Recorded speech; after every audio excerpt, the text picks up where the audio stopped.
aussi parler de nos efforts pour soutenir l'Ukraine face à l'agression russe. Mais évidemment, commençons par la situation ici au Canada.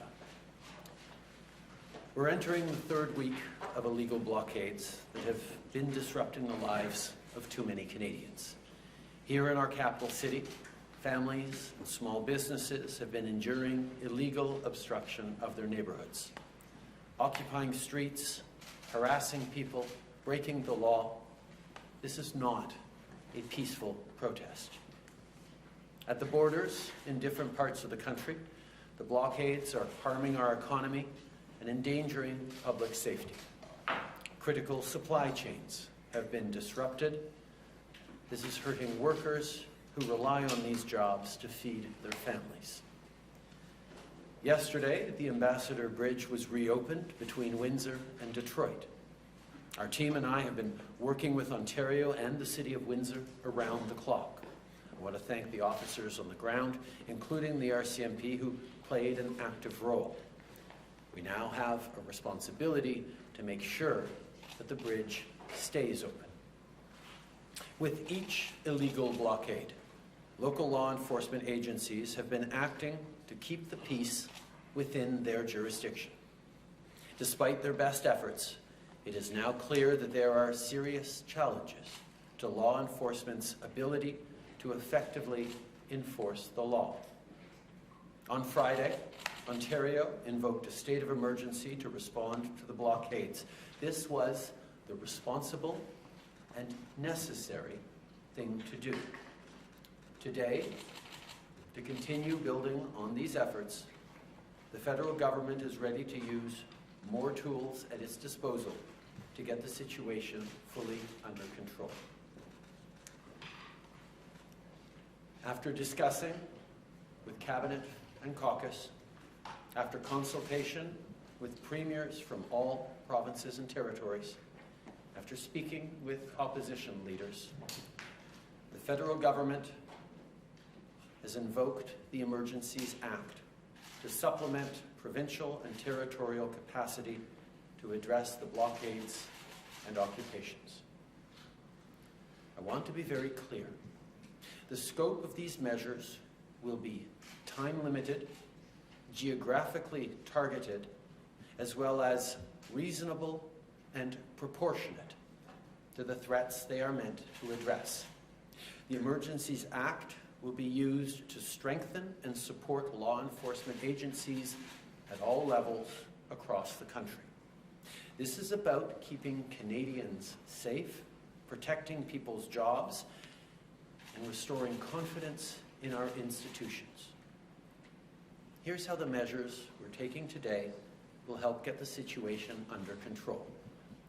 The police will be given more tools to restore order in places where public assemblies can constitute illegal and dangerous activities, such as blockades and occupations, as seen in Ottawa, the Ambassador Bridge, and elsewhere.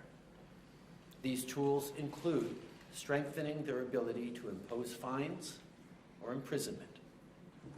The government will designate, secure, and protect places and infrastructure that are critical to our economy and people's jobs, including border crossings and airports. We cannot and will not allow illegal and dangerous activities to continue. The Emergencies Act will also allow the government to make sure essential services are rendered, for example, in order to tow vehicles blocking roads. In addition, financial institutions will be authorized or directed to render essential services to help address the situation, including by regulating and prohibiting the use of property to fund or support illegal blockades. And finally, will enable the RCMP to enforce municipal bylaws and provincial offences where required. This is what the Emergencies Act does. Let me be equally clear about what it does not do. We're not using the Emergencies Act to call in the military. We're not suspending fundamental rights or overriding the Charter of Rights and Freedoms. We are not limiting people's freedom of speech. We are not limiting freedom of peaceful assembly. We are not preventing people from exercising their right to protest legally.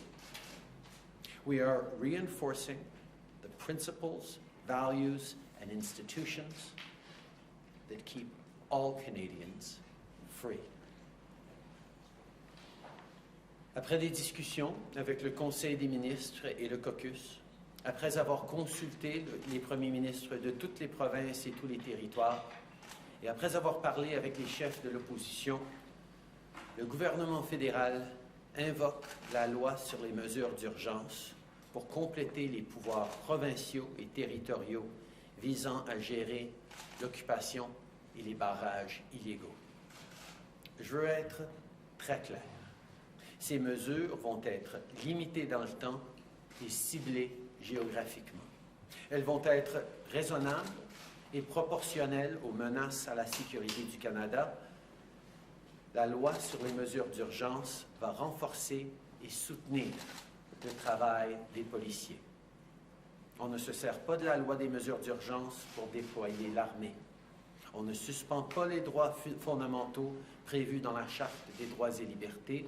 On ne limite pas la liberté d'expression ni le droit de manifester pacifiquement. Ce qu'on veut, c'est d'assurer la sécurité des Canadiens, protéger les emplois des travailleurs et rétablir la confiance dans nos institutions. The Emergencies Act is not something that's been used ever, but it exists for a reason. Invoking the Emergencies Act is never the first thing a government should do, nor even the second. The Act is to be used sparingly and as a last resort. Right now, the situation requires additional tools not held by any other federal, provincial, or territorial law. Today, in these circumstances, it is now clear that responsible leadership requires us to do this. These measures must be and will be compliant with our Charter of Rights and Freedoms. Indeed, the Emergencies Act was created in the late 80s to flow from and uphold the Charter. We'll always defend the rights of Canadians to peaceful assembly and to freedom of expression, but these blockades are illegal, and if you're still participating, the time to go home is now. On a separate track from the Emergencies Act, I want to reassure people that the Canadian Border Services Agency is already turning back non-Canadians trying to enter Canada to participate in blockades. And of course, while we get the situation under control, we'll continue to have Canadians' backs.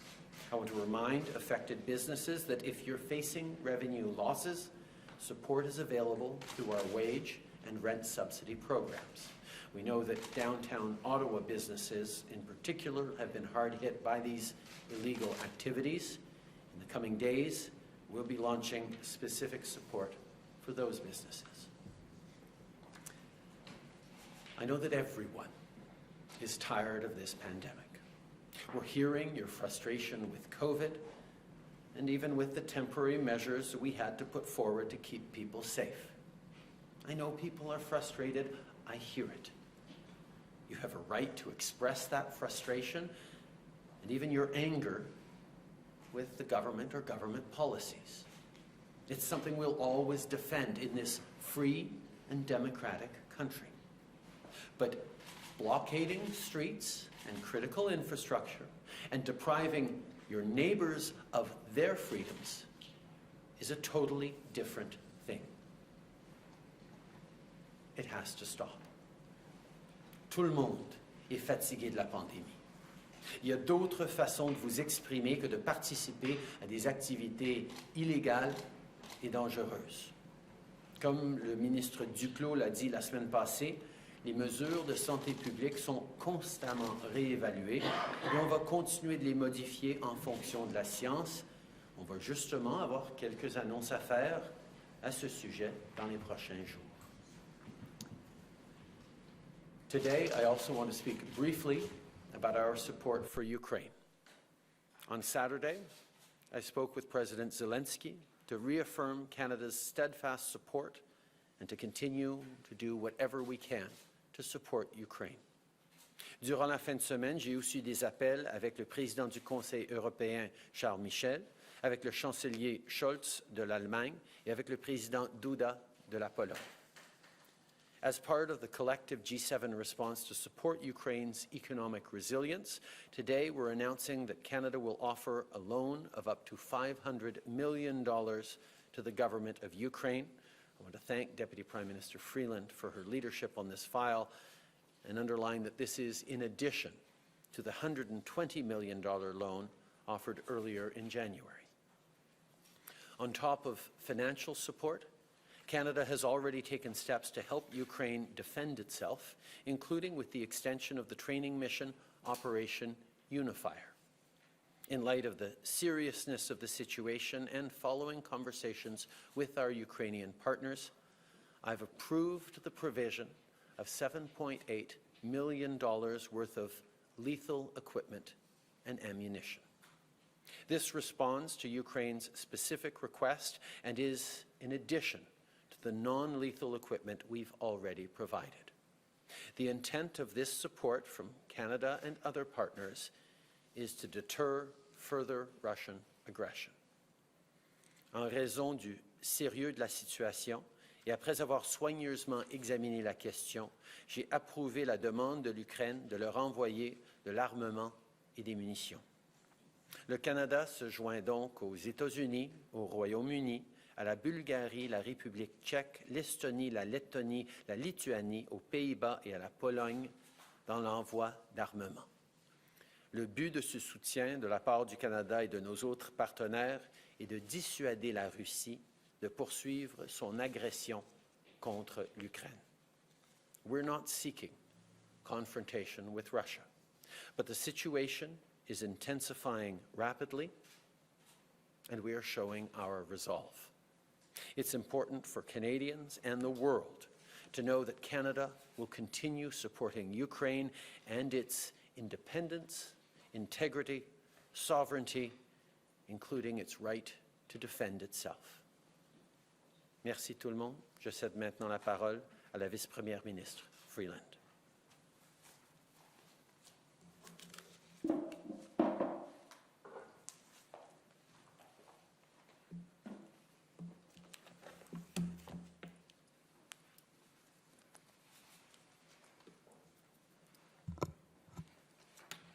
Merci, Monsieur le Premier ministre. Bonjour tout le monde. À travers le monde, les démocraties libérales sont confrontées à des menaces sérieuses et répétées. Nous avons peut-être pensé et peut-être même espéré que le Canada serait épargné. Depuis 2 semaines et demie, nous avons réalisé que ce n'est pas le cas. Ce siège et ces barrages causent des dommages importants à notre économie, à nos institutions démocratiques et à la réputation du Canada dans le monde. La confiance internationale envers le Canada comme un droit propice aux investissements et pour faire des affaires est ébranlée. These illegal barricades are doing great damage to Canada's economy and to our reputation as a reliable trading partner. The blockade of the Ambassador Bridge has affected about $390 million in trade each day. This bridge supports 30% of all trade by road between Canada and the United States, our most important trading partner. In Coutts, Alberta, about $48 million in daily trade has been affected by the blockades. In Emerson, Manitoba, about $73 million in daily trade has been affected by the blockades. These costs are real. They threaten businesses big and small, and they threaten the livelihoods of Canadian workers, just as we are all working so hard to recover from the economic damage caused by COVID.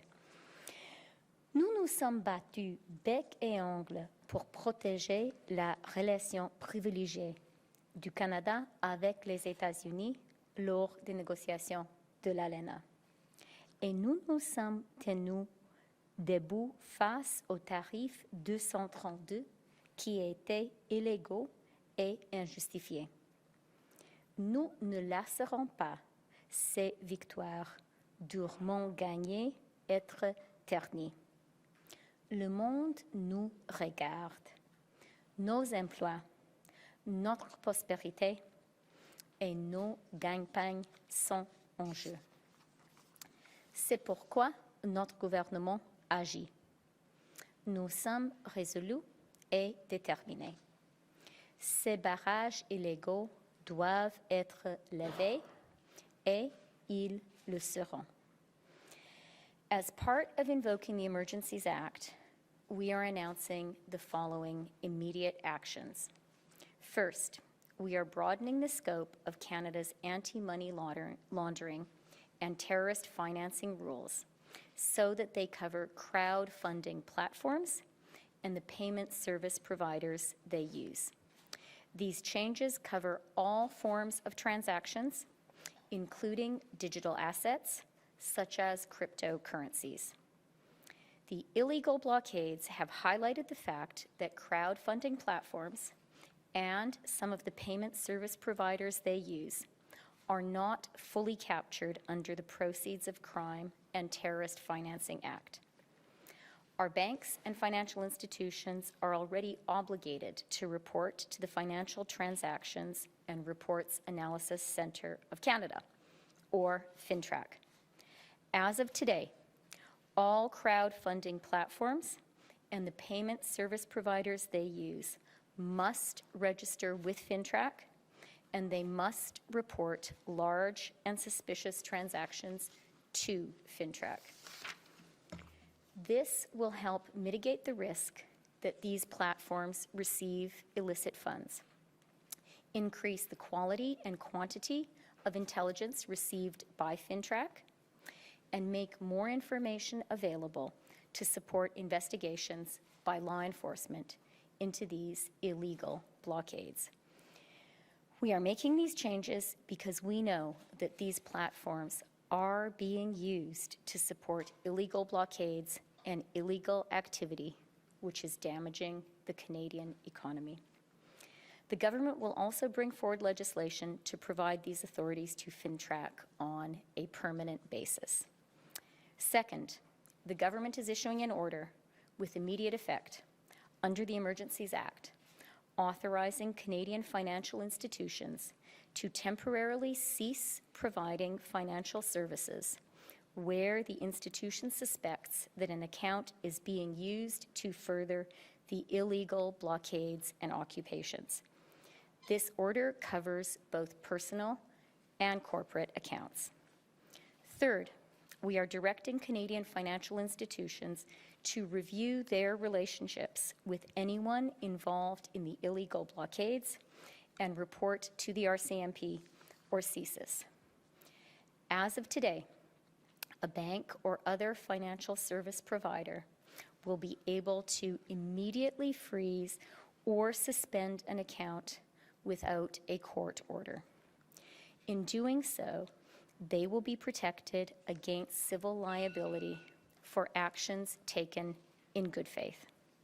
Federal government institutions will have a new broad authority to share relevant information with banks and other financial service providers to ensure that we can all work together to put a stop to the funding of these illegal blockades. This is about following the money. This is about stopping the financing of these illegal blockades. We are today serving notice. If your truck is being used in these illegal blockades, your corporate accounts will be frozen. The insurance on your vehicle will be suspended. Send your semi-trailers home. The Canadian economy needs them to be doing legitimate work, not to be illegally making us all poorer. Il s'agit de suivre l'argent. Il s'agit de mettre fin au financement de ces blocages illégaux. Considérez-vous averti. Si votre camion est utilisé dans ces blocages, vos comptes d'entreprise seront gelés. L'assurance de votre véhicule sera suspendue. Renvoyez vos remorques chez eux. L'économie canadienne a besoin qu'ils fassent un travail légitime et pas qu'ils nous rendent tout illégalement plus pauvres. Nous annonçons ces mesures après mûre réflexion. Je me suis entretenue directement avec les dirigeants des banques canadiennes. Je tiens à les remercier de faire le nécessaire pour assurer le respect des lois et de la démocratie canadienne et pour protéger notre économie. Team Canada has stood together over the past 2 years. We have trusted one another. We've leaned on one another. What we are facing today is a threat to our democratic institutions, to our economy, and to peace, order, and good government in Canada. This is unacceptable. It cannot stand, and it will not stand. Thank you. And I'll now turn over the floor to my colleague, our Attorney General, Minister of Justice, David Lametti.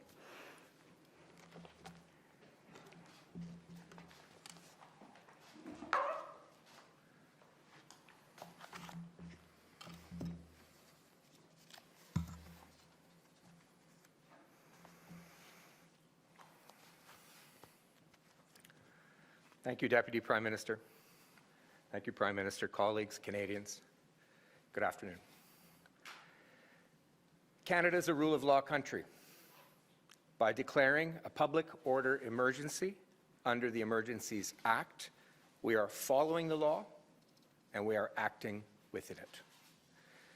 There are clear conditions set out in the Emergencies Act in order for a public order emergency to be declared. Our government believes that those conditions have been met. And that requires the Government of Canada to act.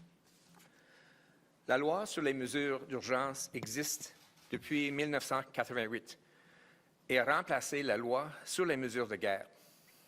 Elle est différente de cette dernière de 2 façons très importantes. Premièrement, la loi sur les mesures d'urgence contient plusieurs balises et sauvegardes, dont un examen parlementaire. Deuxièmement, les mesures prises en vertu de la loi doivent respecter la Charte canadienne des droits et libertés. The Emergencies Act can only be invoked in specific, serious circumstances that amount to a national emergency. For a situation to be qualified as a national emergency, 3 conditions must be met. First, we must be in a situation that either seriously endangers lives, health, or safety of Canadians and exceeds the capacity or authority of a province to deal with it, or seriously threatens the ability of the Government of Canada to preserve the sovereignty, security, and territorial integrity of Canada. Second, the provinces and territories' capacity to handle the situation must be considered insufficient or must show gaps. And third, we must conclude that the situation cannot be handled adequately under any other Canadian law, including provincial laws and territorial laws. Une fois l'urgence déclarée, la loi sur les mesures d'urgence permet au gouvernement fédéral d'adopter les décrets ou les règlements nécessaires pour intervenir. Notre gouvernement respecte les droits et libertés des Canadiens, tels que protégés par la Charte. C'est notre intention d'utiliser uniquement les pouvoirs nécessaires, raisonnables et mesurés pour résoudre la crise de façon rapide et sécuritaire. The Emergencies Act also contains a number of significant limits, checks, and safeguards. as required by the Act earlier today, and on occasion over the past week, the Prime Minister and members of Cabinet have consulted with premiers and members of their respective governments. Having now declared a public order emergency, we will table the declaration in Parliament as required within 7 days. In the coming days, a parliamentary committee will be struck to provide oversight while the emergency is in effect. The declaration only lasts for 30 days unless renewed. However, we can, and sincerely hope to, revoke the emergency much sooner. Parliament also has the ability to revoke the declaration of the emergency as set out clearly in the Act. Once an emergency is declared, the Emergencies Act permits the federal government to make necessary orders or regulations to deal with the emergency. The Prime Minister gave the broad outline of these in his remarks. There are 6 specific measures we feel are needed to bring this situation under control. First, the regulation and prohibition of public assemblies that lead to a breach of peace and go beyond lawful protest. What we are seeing in Ottawa and what we are seeing at the Ambassador Bridge are not lawful protests. Second, designating and securing places where blockades are to be prohibited. This could include borders, approaches to borders, and other critical infrastructures, or Ottawa. Directing persons to render essential services to relieve impacts of blockades on Canada's economy. And this could include tow trucks and their drivers, for compensation, of course. Authorizing or directing financial institutions to render essential services to relieve the impact of blockades, including, as we have heard from the Deputy Prime Minister, regulating and prohibiting the use of property to fund or support the blockades. Measures enabling the RCMP to enforce municipal bylaws and provincial offences where required. And finally, the imposition of fines or imprisonment for a contravention of any more order or regulation made under Section 19 of the Emergencies Act. Les décrets et règlements qui permettront de concrétiser les mesures seront élaborés sous peu et déposés devant le Parlement dans les 2 jours de séance suivant la date de leur prise, comme exige la loi. Le Parlement a le pouvoir de révoquer un décret, ce qui assure que toutes les mesures prises le seront de manière responsable, mesurée et dans le respect des balises établies. In closing, I want to emphasize one point clearly. These measures are temporary. We intend to impose them for only as long as needed to restore order across the country. Thank you. Merci. Thank you, Minister Lametti. The Prime Minister and ministers will be taking 30 minutes of questions, starting in the foyer. Le Premier ministre et les ministres prendront 30 minutes de questions, en commençant avec les journalistes dans la salle, starting with David Turton from CBC. Hi, Prime Minister. A number of premiers today have come out and said that they don't want or need the federal government to exercise its emergency powers in their provinces. So I'm just wondering, how do you respond to the premiers who've come out today and said that? I thank the premiers for having had the conversation with me this morning. It was extremely important to talk about what was happening right across the country. We have seen challenges across the country that are linked to what we are seeing here in Ottawa, what we're seeing at border crossings. But allow me to repeat what I said before. The measures brought in today are geographically specific and targeted only to where they are needed. These are not blanket powers across the country. These will be tools that can be used where and when necessary so that the police of jurisdiction dealing with blockades or occupations have the tools necessary and can draw on RCMP resources as necessary to keep Canadians safe, to restore confidence in the rule of law and in our institutions, and to make sure that our economy continues to recover from the impacts of COVID-19 over the past 2 years. At least one other premier said that invoking this act is like putting oil on a raging fire. Words along those lines. Do you think you're inflaming the situation even more by invoking this? My focus is on Canadians who've had a long 2 years, who've been through a pandemic, who've lost loved ones, who've seen businesses struggle, who've lost jobs, and just want this to be over.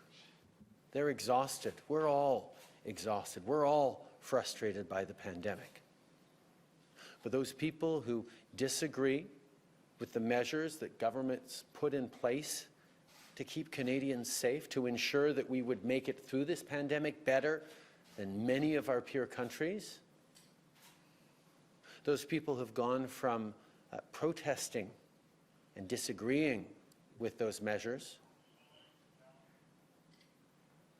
to limiting and blocking the freedoms of their fellow citizens, hurting jobs, hurting lives and livelihoods, endangering public safety, and weakening our country not just right now, but for times to come in the eyes of our most important trading partners. These illegal blockades are hurting Canadians, and they need to stop. Every step of the way, we have been there to support the police of jurisdiction. We've been there with tools and resources to help end these blockades. But it is clear that there are more tools necessary, and that is why we are moving forward with time-limited, geographically specific, extremely bounded measures and additional powers that will allow us to get through these blockades and occupations and get back to the business of rebuilding our lives and our country after this pandemic. Next question. Bonjour, Monsieur Trudeau, Mac Chabot-Johnson, Radio-Canada. Comme on disait, c'est sûr qu'il y a certains critères qui vont devoir être rencontrés et tout ça, mais des premiers ministres de certaines provinces sont déjà dit contre. Si des critères étaient nécessaires, selon vous, est-ce que vous seriez prêt à aller de l'avant dans des provinces qui ne veulent pas avoir la loi appliquée?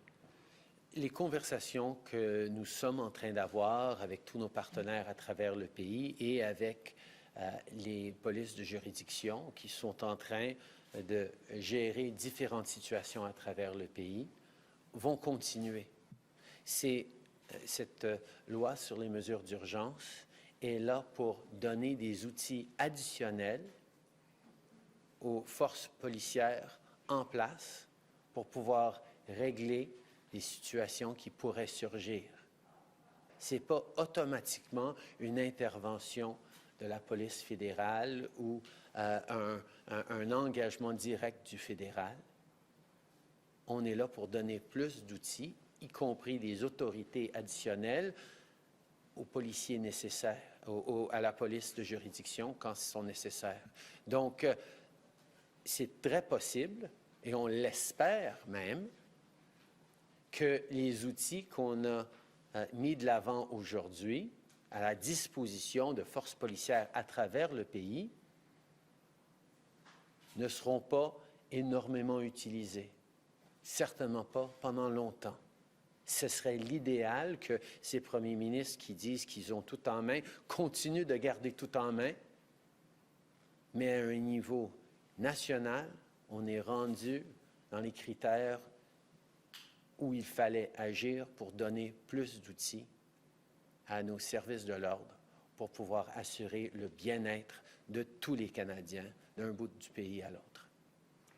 Vous dites que maintenant, c'est nécessaire. À Ottawa, on entame la 3e semaine de manifestation.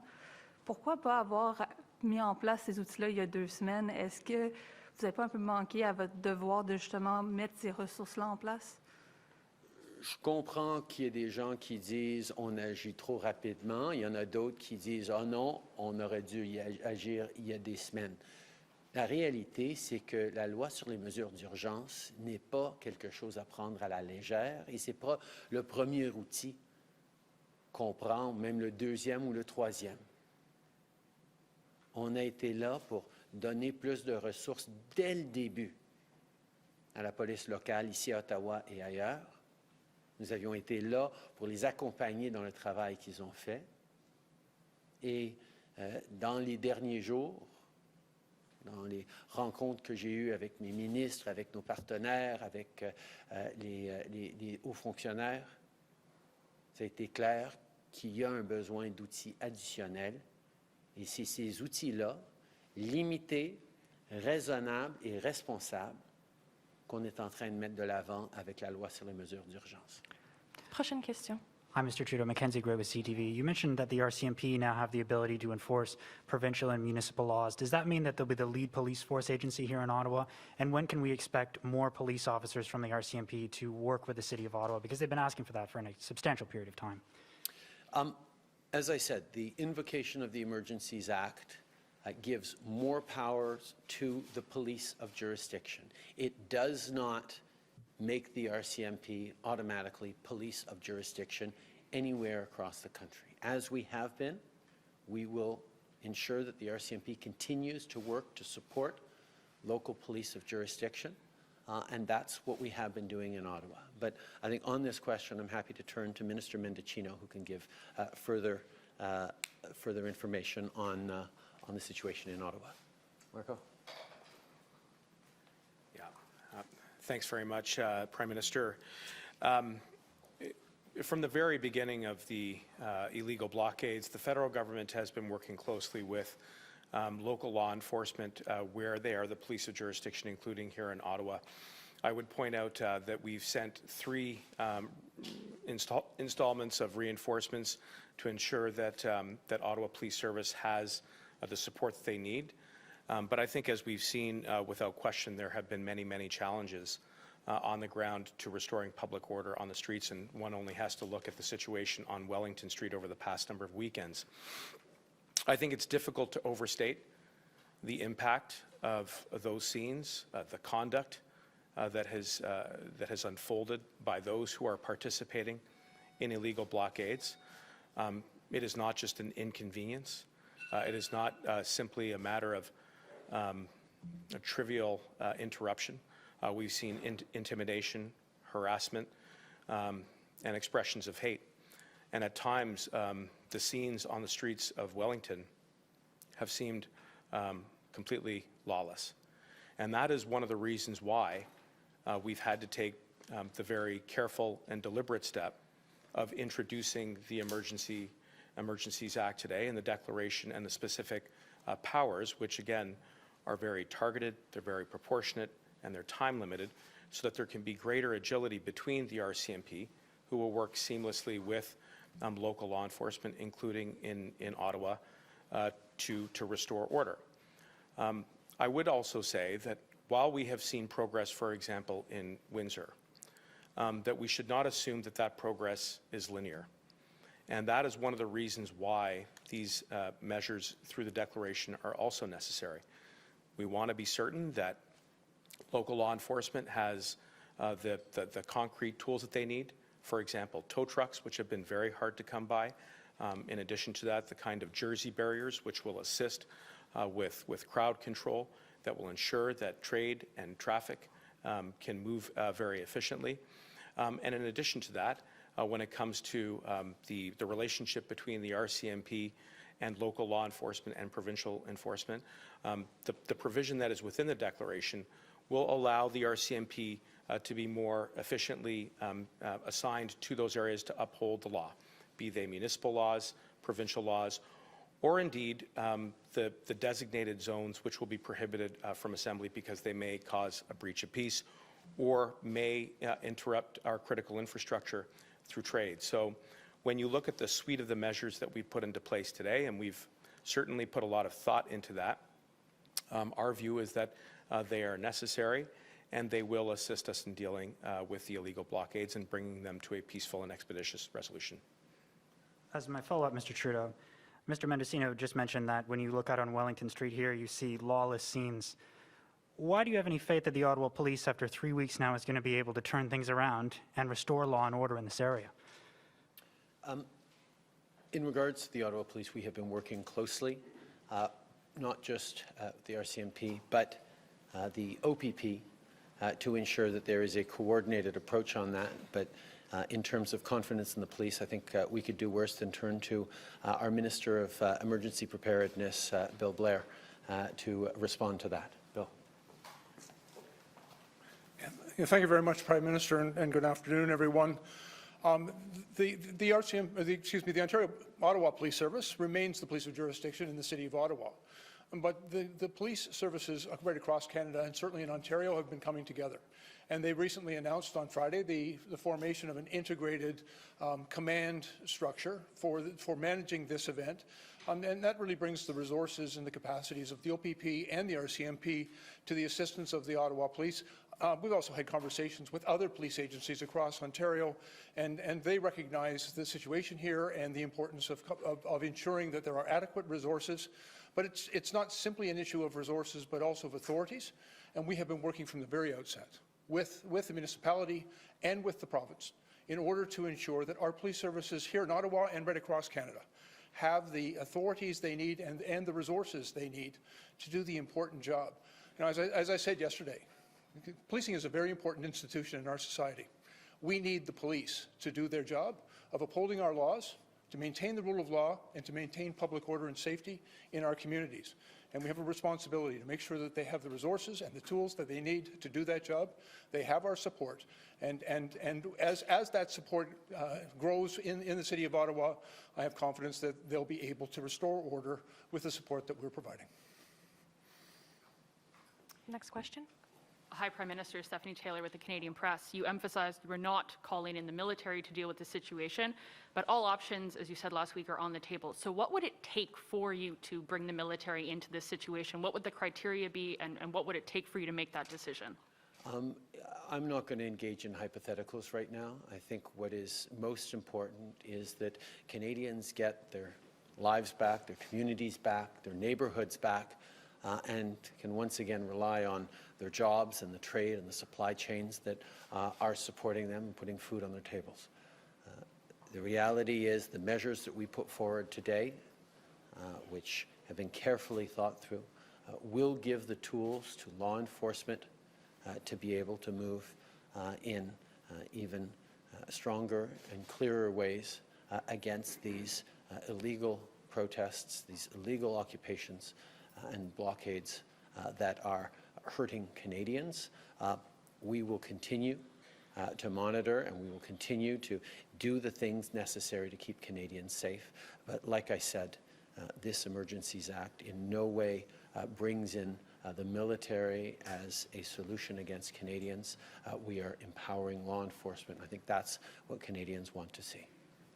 Over the weekend, Minister Blair expressed that he was a little baffled by the lack of law enforcement he saw. I want to know what you think. Do you agree with him that it is a little baffling the Ottawa police are not enforcing more of the laws? What do you make of the policing you have seen to date on Wellington Street and elsewhere in Ottawa? I think there is a high level of frustration amongst residents of Ottawa that this situation has gone on as long as it has. Certainly the frustration people feel in Ottawa has been echoed across the country and indeed around the world. And it is important that the police of jurisdiction working with the OPP and the RCMP are able to put an end to these illegal protests.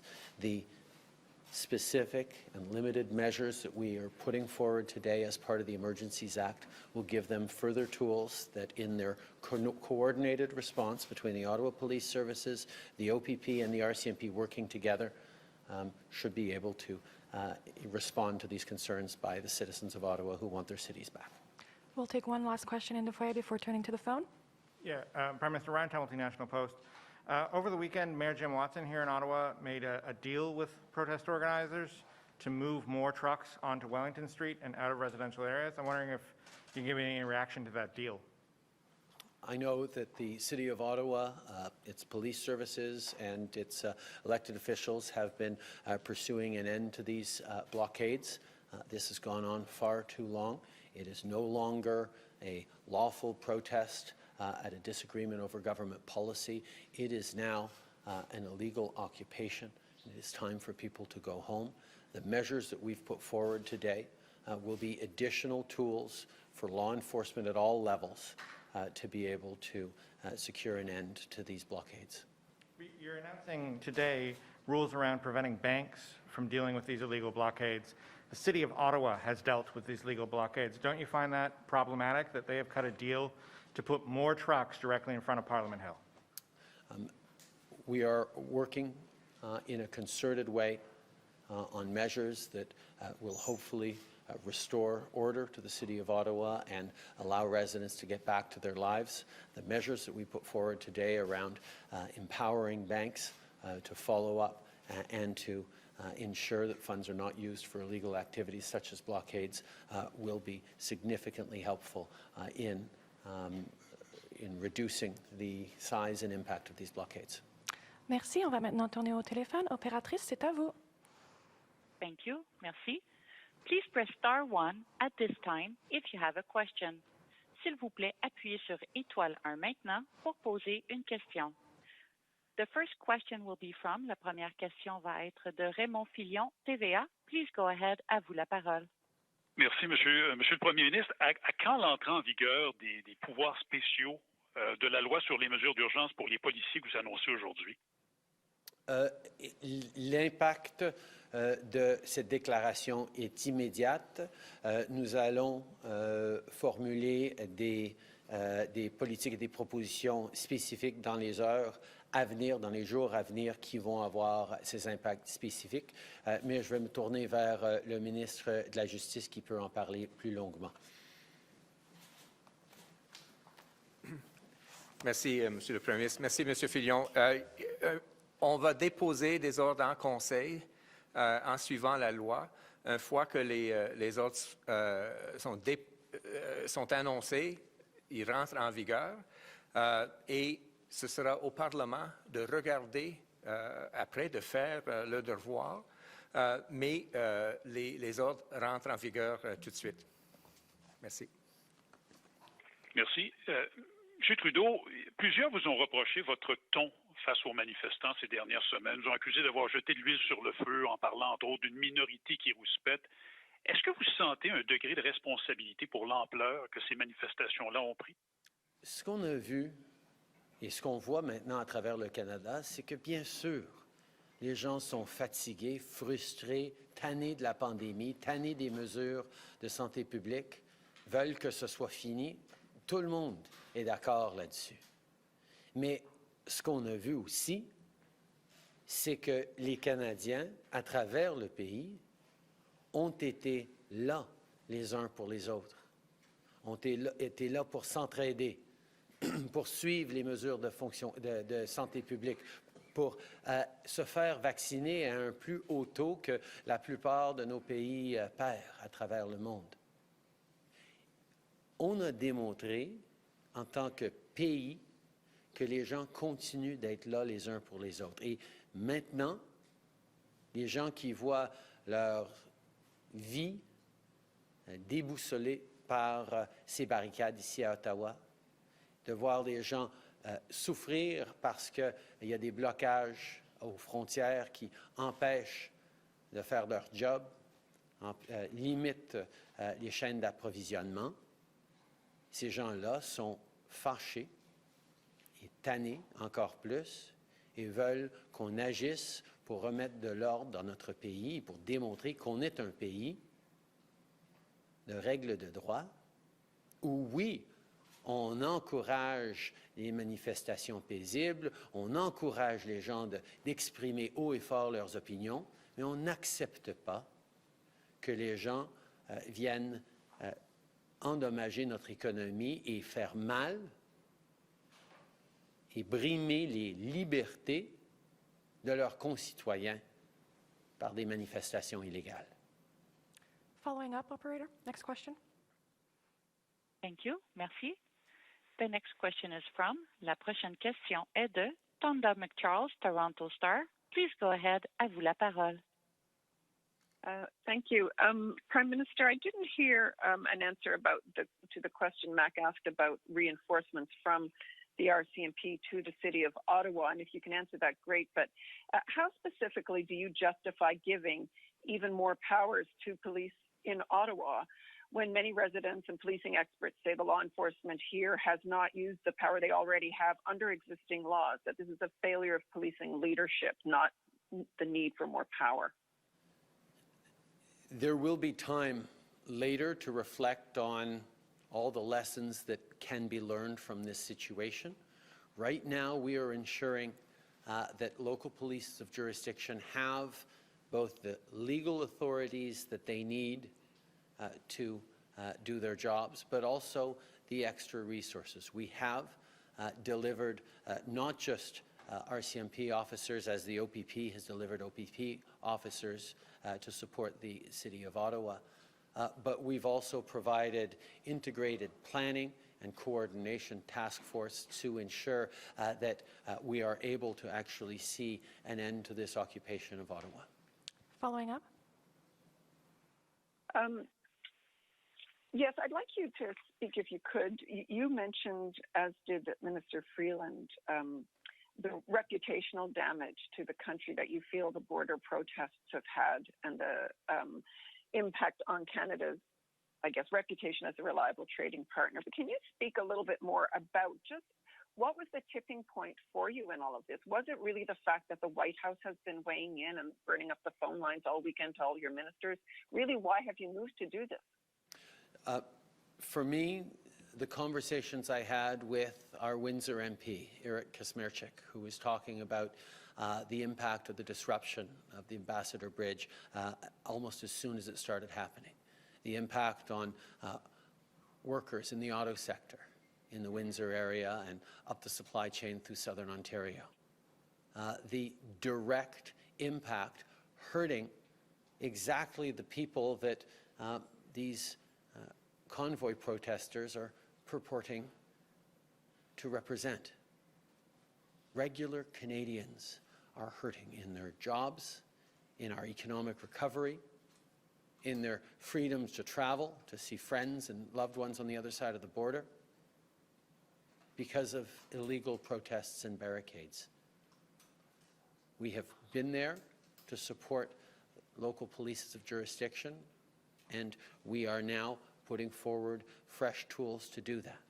In terms of the reputational damage, in my conversations with fellow leaders around the world on the situation in Ukraine and others, it has been clear that this is something that democracies around the world are concerned with. Countries that did well during the pandemic with high vaccination rates and strong public health measures are still seeing backlashes against those measures and frustration by people who are tired of this pandemic. And the impact of social media and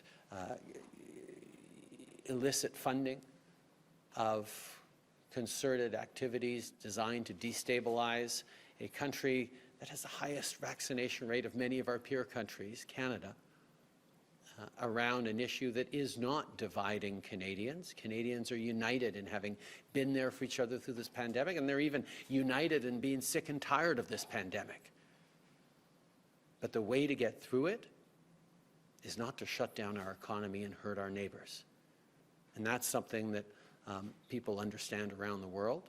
And with this measure here today showing that Canada remains a country of the rule of law, that will protect its critical infrastructure, that will support the good jobs that deliver goods and services, not just to Canadians, but people around the world, are going to be protected. Opératrice, prochaine question au téléphone. Thank you. Merci. The next question is from, la prochaine question est de Boris Proulx, Le Devoir. Please go ahead, à vous la parole. Bonjour, Monsieur le Premier ministre. Quelles preuves avez-vous que les capacités provinciales ne sont pas suffisantes pour gérer cette crise? Je suis très content de pouvoir tourner cette question vers le ministre Lametti. David.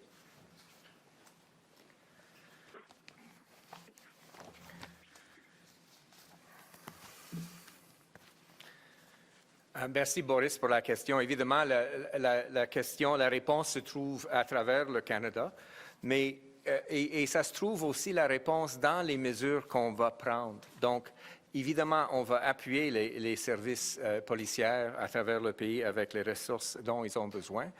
Mais je vous dirige vers les mesures annoncées par la vice-première ministre, la ministre des Finances aujourd'hui. C'est la capacité d'empêcher l'utilisation de la propriété privée, les camions, disons, qui, si on regarde les drapeaux, ici sur la rue Wellington-Ottawa, il y a des drapeaux de Québec, il y a des drapeaux d'Alberta, il y a plusieurs camions enregistrés partout au Canada.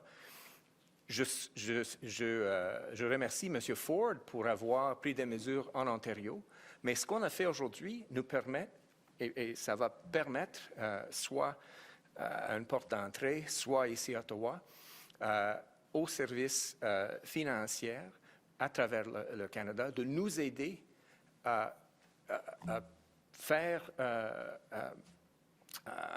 sortir, à dégager les rues. Pourquoi? Parce que ça touche entièrement le Canada. Et c'est dans une telle mesure, une telle loi, qu'on peut le faire. On ne peut pas le faire avec des mesures provinciaux. En suivi, Boris? Oui, en suivi, Monsieur le ministre, si une province n'en veut pas de cet état d'urgence, est-ce qu'elle peut choisir de s'exclure des mesures d'urgence annoncées aujourd'hui?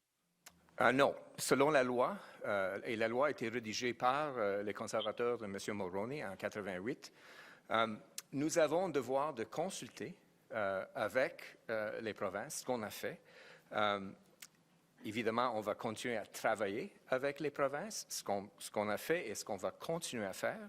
Mais une fois qu'une urgence à l'échelle nationale est déclenchée, les lois s'appliquent à travers le Canada. On va prendre une dernière question au téléphone. Thank you. Merci. Un dernier suivi. Évidemment, c'est une loi qui s'applique sur l'entièreté du Canada, mais les outils qu'on offre, les actions qu'on va prendre ne seront pas appliquées partout à travers le Canada, ne seront appliquées que là où ils sont réellement nécessaires en travaillant avec les juridictions locales. Donc oui, même si théoriquement l'impact, parce que c'est une loi fédérale sur les mesures d'urgence, ça s'applique partout au Canada, ça ne va avoir un impact concret que où il y en a réellement besoin. Et ça, évidemment, ce n'est pas partout au Canada. Opératrice? Thank you. Merci. The next question is from, la dernière question est de Marieke Walsh de Globe and Mail. Please go ahead. À vous la parole. Good afternoon, Prime Minister. Minister Lametti, if I understood him, said that this will apply across Canada and that provinces will not be able to opt out. Your opening statement said that this would be geographically targeted. So can you please explain where specifically in Canada this will apply? I actually just answered that in French, and I'm happy to repeat it because it is an important point that people need to understand. The Emergency Measures Act, as it is applied when it is a national emergency that touches more than one province, as this one is, necessarily covers the entire country because it is a federal National Emergencies Act. However, the specific provisions that we have laid out in the Act, the measures necessary, will only apply where they are needed. We talked about geographically limited, obviously, to continue to ensure that the Ambassador Bridge remains free and clear for traffic. That is a place where the measures brought in by this Emergencies Act will matter. A small community elsewhere in the country, a long way from borders or critical infrastructure that is not experiencing any significant illegal protests, are unlikely to see any impact from these the Emergency Act. This is the element that is limited to where it is needed. And indeed, in places where there is a significant border crossing, where the local police of jurisdiction have no need of additional RCMP support or even the additional tools that we have made available to them, they will not have to use those additional tools. So even though the Emergencies Act applies to the entire country, it is targeted, time-limited, and geographically specific based on need as to where it will actually be felt and have an impact on the ground. Following up. Thank you. So can you please clarify then, will it apply in Emerson, Manitoba, Coutts, Alberta, and Surrey, BC? And how will you measure the success of this, that this is not just your government appearing to do something, but that actual results happen? Well, I think Canadians know well that the measure of success will be, can we get our supply chains back? Can we end the disruption to livelihoods of people who rely on trade to the United States from these border crossings? Can the citizens of Ottawa get back to their daily lives, including, as we saw just a few weeks ago, when a perfectly peaceful protest involving tractors and trucks of potatoes from PEI were on Parliament Hill highlighting their concerns. That is how this country needs to work and how protests can and should unfold. But this illegal occupation needs to end, and that is where we have now given the specific tools necessary for that. In regards to Emerson and Coutts, one of the issues that we have seen is a challenge in getting tow trucks to actually show up to bring out, to move these large rigs. In Windsor, we relied on generous partnership with the Americans to be able to get tow trucks to move the big trucks. Now, with these measures that we've put in place, there will be an ability to compel, for just compensation, tow truck owners and operators to actually do the jobs for which they have contracts with various orders of government to keep highways and roads clear. This is an example of a specific tool that is now available to local police of jurisdiction in places all across the country if needed. It will be to them to determine whether or not that is needed. Merci beaucoup. C'est ce qui met fin à la conférence de presse d'aujourd'hui. This is what ends today's presser. Merci beaucoup tout le monde.